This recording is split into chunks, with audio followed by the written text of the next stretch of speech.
Hello, everybody, and welcome to the 100-Year Real Estate Investor. We're your host, Jake and Gino, and this is the show dedicated to long-term personal financial engineering. Gino, it's going to be an interesting one today. If we're talking long-term, it's all about protection, right? It's not just offense.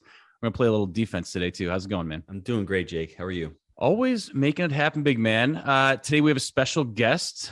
We have our 100-year real estate investor co-founder, Teresa Kuhn, who just happens to be our resident expert on all things whole life. But we're getting in the weeds today a little bit, so it's going to be much, much more than that. So here's the deal. We're going to do our best to remain objective, cool, calm, and collective. And it's not going to be easy for this one, especially for the objectivists here. And Gino, might I say, the shirt and the bleeping tan.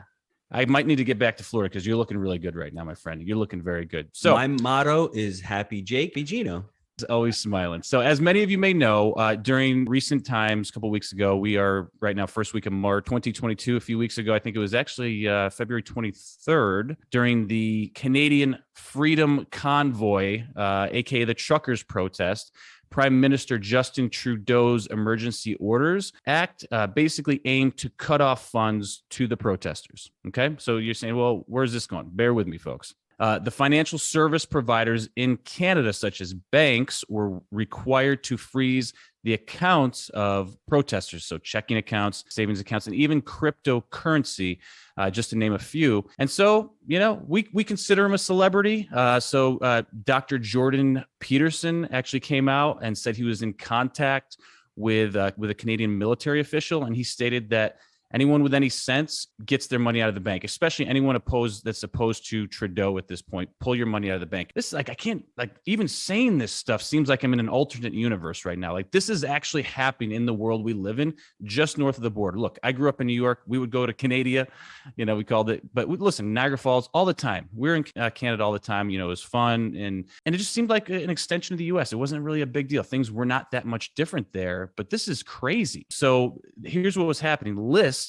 Literal lists began to circulate in Canada with the people's names that the government believed either attended a protest, and this is key, or helped provide supplies, GoFundMe, there was the Christian website, etc. So if they associated with you as you were being a protester or you're giving supplies, you're getting cut off. This took many of us by a big surprise. Okay, like, whoa, this is really serious here, because there's always opposing views, right? And you know, we believe in peaceful protests. So what the hell is going on? Basically, this took us by surprise, and we're looking for ways as Americans just north of the border. How can we avoid something like this if this comes here?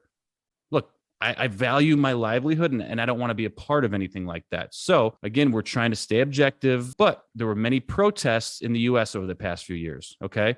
And depending on which side of the aisle you land on, there was, you know, protests for the right, left, you know, everywhere. So what if you end up in the crosshairs? Okay. What if you're giving money to a group that holds opposing views of whoever the current administration in power is? Do you want to be at risk to potentially have your family get their funds completely cut off, and then you're pulling out your pockets? You want to go to the grocery store, you want to get some gas? Nope, sorry, you don't qualify anymore. We're cutting you off. I'm not prepared to have the government take away my livelihood. I don't know, you know, Gino, about yourself, but I'd love to hear, you know, what your thoughts were on this entire situation. That is the longest monologue from Jake Stenziano on opening a show in history. Maybe I'm triggered, bro. Maybe I'm going woke, but it didn't feel good even hearing about this. I felt bad for those folks. Well, it's the classic, well, you got triggered. It's stimulus response. You've had time to digest it. And I think what we all need to do is to do personal responsibility. I give those truckers a huge amount of credit. I mean, the courage that they showed, they displayed. And by the way, those mandates appear to be lifted because of the convoy, but now their businesses are being torn apart. Their trucks are actually being auctioned off and sold. So it's amazing, as we had interviewed G. Edward Griffin months ago, for that 10 or 15%, that tip of the spear, that's all you need for people to be revolted against an ideology or something that's going on in this current climate. I give them a ton of credit. Could I have been able to do that? I don't know, but I would have been shocked if I went and I supported something and all of a sudden they're freezing my bank account, my ability to earn a living. I mean, we're going to talk with Teresa right now on ways how the ultra wealthy, they've written laws into the books for the ultra wealthy to get around these current things that they're putting in place. And, the 100-year real estate investor really is about whole life insurance, and it's about the dual asset strategy. But when I saw this, I said, wow, are they touching whole life? That was the first question, Jake. I said, are they going after whole life? Because I know a lot of protections, you can't go after it. And we got the answer, and we have Teresa here to talk about it. We're also going to talk about other benefits that whole life has, other protections from bankruptcy, from creditors, and all that. So it's not just chasing a rate of return, as everyone likes to do. Sometimes you need to have safe money. And can you imagine you have money in a bank account? Someone comes to freeze, whether it's the IRS or whether it's the government, you have no more access to that money. Where does your livelihood go? So those are some questions that I hope you got a farm out back. So yeah, absolutely. So we believe, gang, obviously and we've said it a million times, whole life is a great substitute for a savings account. Mm-hmm. But our goal here today was to discover what happened to the folks in Canada. Were those accounts frozen? And what can we do to prepare for, I hope to God nothing like this ever comes to the US. But since Teresa has contacts all over the globe and knows everything whole life, she did a little bit of research and she's here to report for us today. So Teresa, what'd you find out? Found out a couple things. And I'll start off by saying one of the phrases that we have trademarked is your savings deserve more. And again, it's not just rate of return. It's not just about the benefits, but imagine if you were put in a position where you spoke your mind and for whatever reason, the political climate, the government climate, the legal climate, you are in a financial peril because of the words that you spoke or because of the position that you took. Well, I have friends in Canada in the whole life insurance industry. And when all this went down, all of us were talking, hey, wonder what's going on with whole life. Are whole life insurance policies protected in Canada? Because here in the United States, in many jurisdictions, there are some phenomenal protections for policy owners. So I'm going to read specific information that was provided to me by text. I'm not going to make anything up because we want to be as accurate as possible. And so we'll begin with saying what the communications that I was given regarding what was going on in Canada at the time. What was it, February 23rd-ish, Jake, I think you said? So there were new rules. There was an emergency authorization that came down, and there were rules regarding the confiscation of the financial assets of those who were protesting or involved with the convoys and the truckers. And it said that the new rules makes demands of a broad list of entities, including banks, investment firms, credit unions, loan companies, security dealers, fundraising platforms, insurance companies, and fraternal benefit societies. They must determine whether they're in possession or control of property of a person who's attending an illegal, what they consider a legal protest, or providing supplies. That's a whole nother podcast right there, but I'll move off of that one for now. Right. So the new regulations say the act doesn't apply to life insurance policies, whole life insurance policies, and that people who suffer injury or damage as a result of the order may apply for compensation. The order also gives the government the power to designate certain areas as secure protected places, including critical infrastructure.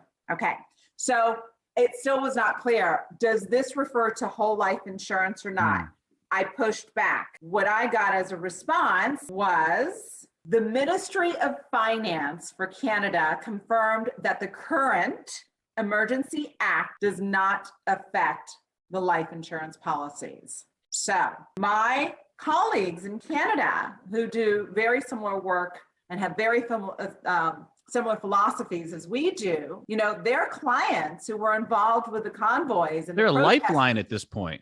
That's their lifeline. If their bank accounts are closed, if their securities accounts were closed, imagine your security account has been confiscated, has been closed, your positions have been removed.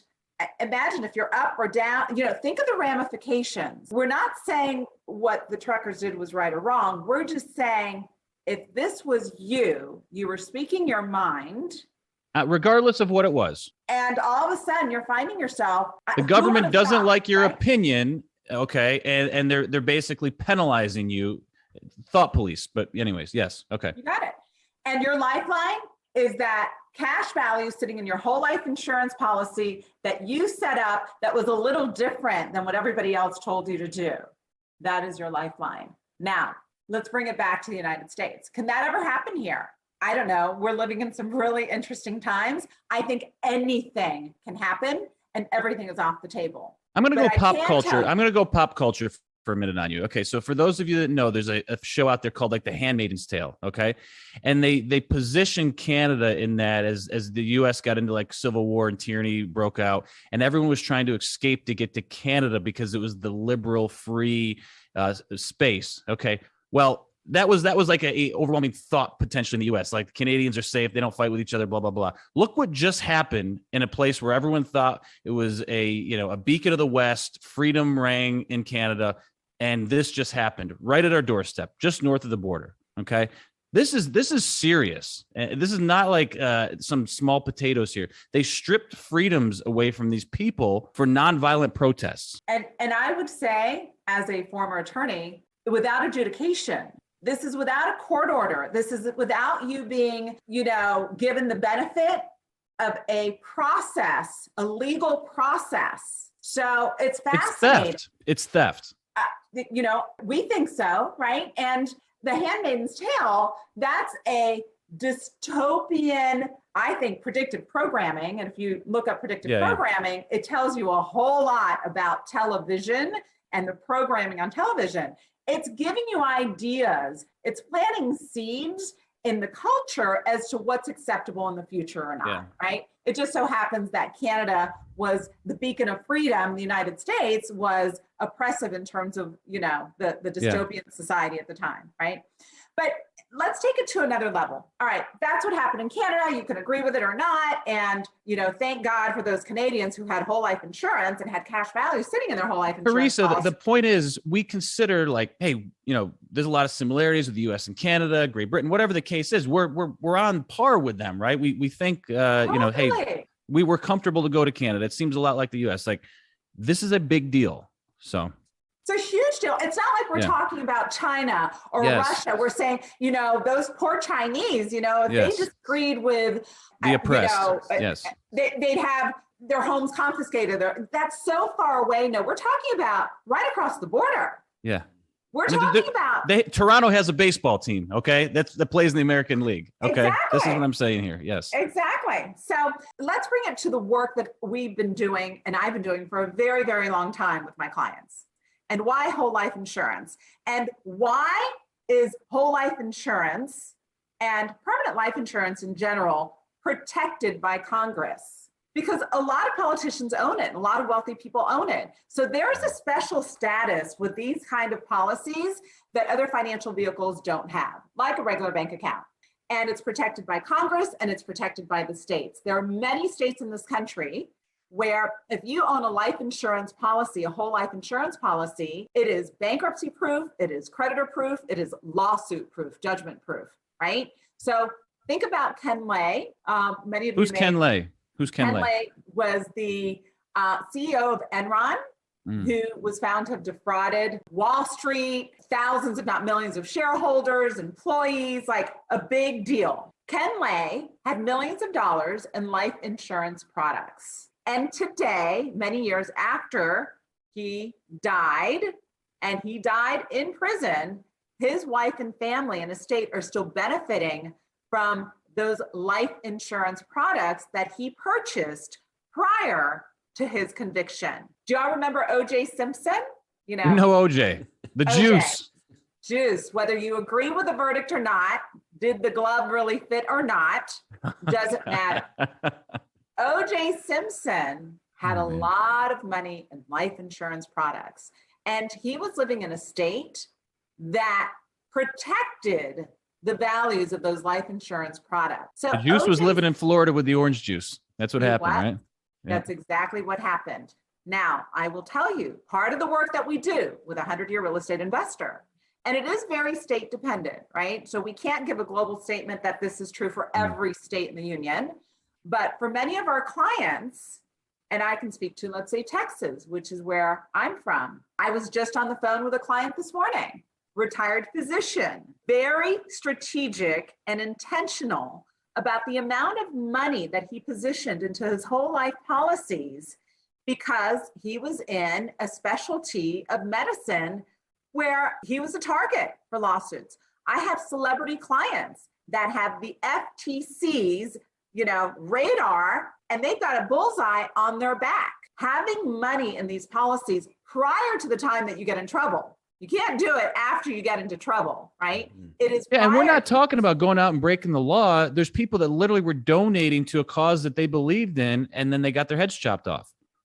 Exactly. And, we're not talking about people with a lot of money. We're talking about people who, donated $20. And I don't know if this is true, haven't personally confirmed it, donated $20 to the cause. They shut down their bank accounts, and that's how they feed their families. I mean, crazy. We're living in crazy, crazy times. So today, these life insurance products, the 100-year real estate investor whole life insurance product is a safe haven for your cash. It's been recognized as a safe haven for a very long time by Congress and by many states.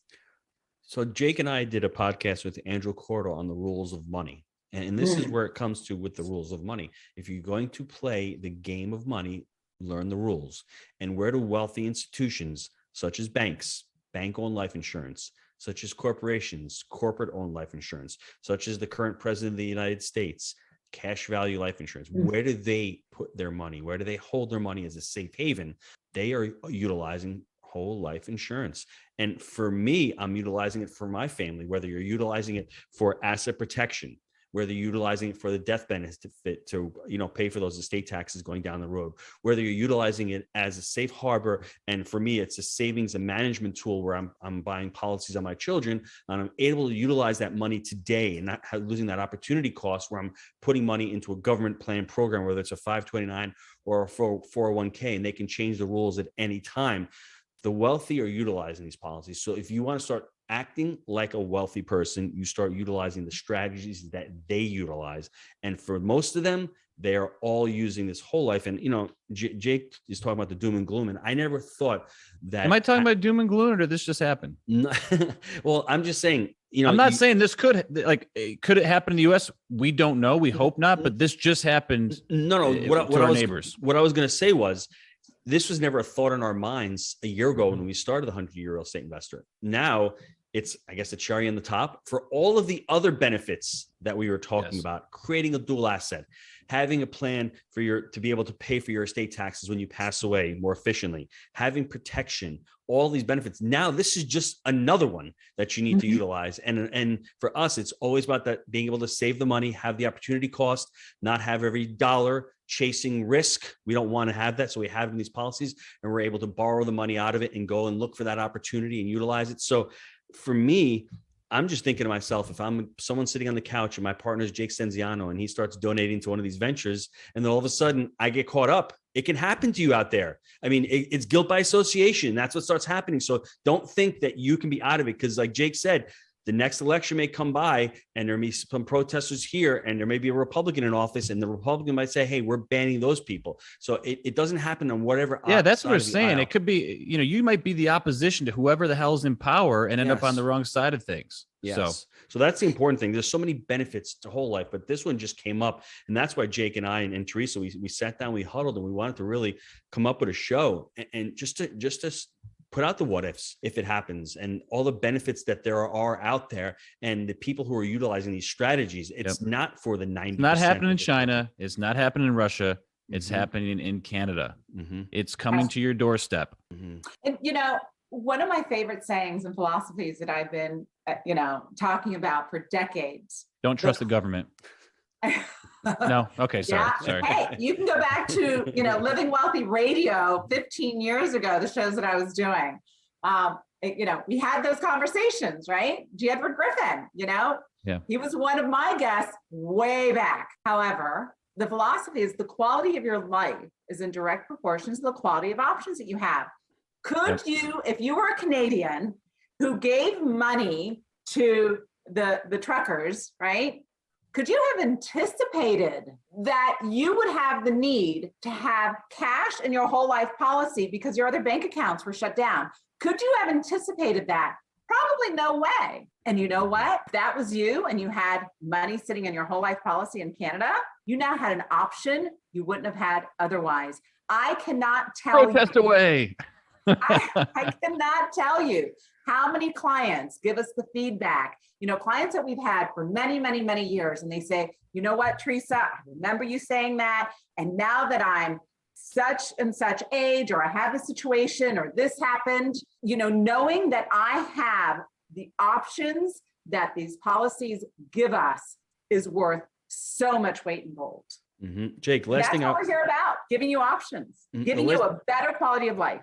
The last thing I want to mention before I know you're going to wrap it up, read a book about reasoning. This gentleman, author, wants to get reasoning back.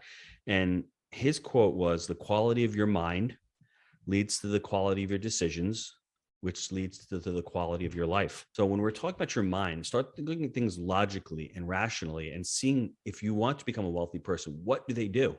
So if you're thoughtful out there and you're not buying into the buy term and invest the difference world where you're renting as far as not owning something, because we got a whole life for life. If you make that decision, all of a sudden the quality of your life is going to be much better because of what Teresa said. You have more options out there. So that's what it's all about. It's about going out there, getting information that is transparent, that's really honest, that people are actually utilizing it. And like I said, this may not be for everybody, but if you're out there and you want to strive to become wealthy and you want to have autonomy, this is an amazing tool and an amazing strategy to utilize. Yeah, and keep in mind, we're here promoting the dual asset strategy, having whole life, repurposing the money into real estate investments. This is a cherry on the top that Gino just referenced.